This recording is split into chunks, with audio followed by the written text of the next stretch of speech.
সপ্তাহে দুদিন ডিম। আর যারা মিড ডে মিল কর্মী আছেন তাদের চাকরিও যাচ্ছে না। মিড ডে মিল নিয়ে পরপর বড় ঘোষণা মুখ্যমন্ত্রী শুভেন্দু অধিকারীর। নমস্কার, আপনারা দেখছেন কলকাতা টিভি, সঙ্গে রয়েছি আমি আয়ুষী। সপ্তাহে দুদিন করে ডিম পাবেন পড়ুয়ারা, তার সঙ্গে পুরনো যারা মিড ডে মিল কর্মী রয়েছেন, যারা এত বছর ধরে মিড ডে মিল বানিয়ে চলেছেন, তাদেরও কিন্তু চাকরি যাবে না, এমনটাই ঘোষণা করেছেন মুখ্যমন্ত্রী শুভেন্দু অধিকারী।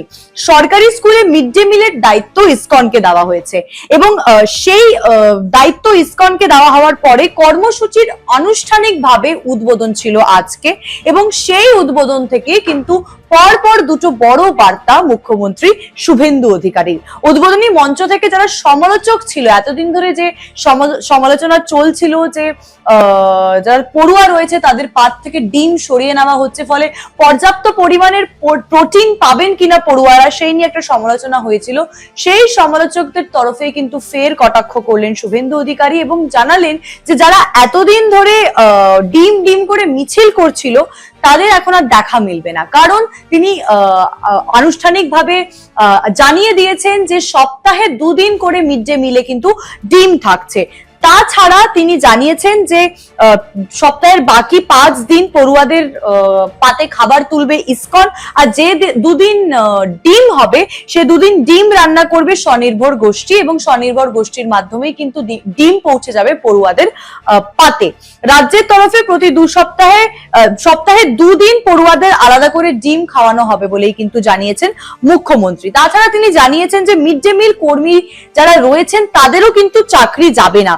সেই সঙ্গে তিনি জানিয়েছেন যে কলকাতায় সরকারি ও সরকারি পোষিত স্কুলের মিড ডে মিলের দায়িত্ব ইসকনের হাতে দেওয়া হলেও এতদিন এই কাজের সঙ্গে যারা নিযুক্ত কর্মী রয়েছেন তাদের কিন্তু কোনো সমস্যা হবে না, তারা কর্মচ্যুত হবে না বলে মিছিল বের করা হলেও বাস্তবে ছবিটা অন্যরকম। ইসকনের মিড ডে মিলের কাজেই কিন্তু তাদের যুক্ত করা হবে বলে জানিয়েছেন শুভেন্দু অধিকারী।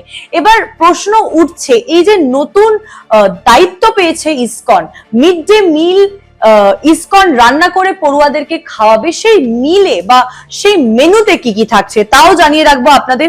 ভাত বা খিচুড়ি বা পোলাও থাকবে, তার সঙ্গে থাকবে ছানা বা পনির, সয়াবিন বা যে কোনো মৌসুমী সবজি, সেই সময় যে সিজনাল ভেজিটেবল থাকবে সেটা থাকবে, বাদাম থাকবে, মিষ্টি বা যে কোনো রকমের সিজনাল ফল কিন্তু পড়ুয়ারা পাবে। পরবর্তী 3 মাস 2 লক্ষেরও বেশি পড়ুয়াকে কিন্তু ইসকনের মিড ডে মিল দেওয়া হবে।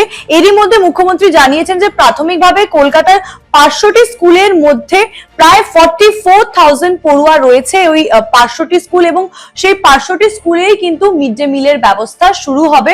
অর্থাৎ সপ্তাহের 5 দিন মিড ডে মিল দেবে ইসকন, আর বাকি 2 দিন স্বনির্ভর গোষ্ঠীর মাধ্যমে কিন্তু ডিম পৌঁছে যাবে পড়ুয়াদের পাতে। আরো খবরের জন্য চোখ রাখুন কলকাতা টিভির পর্দায়, রাত দিন 7 দিন।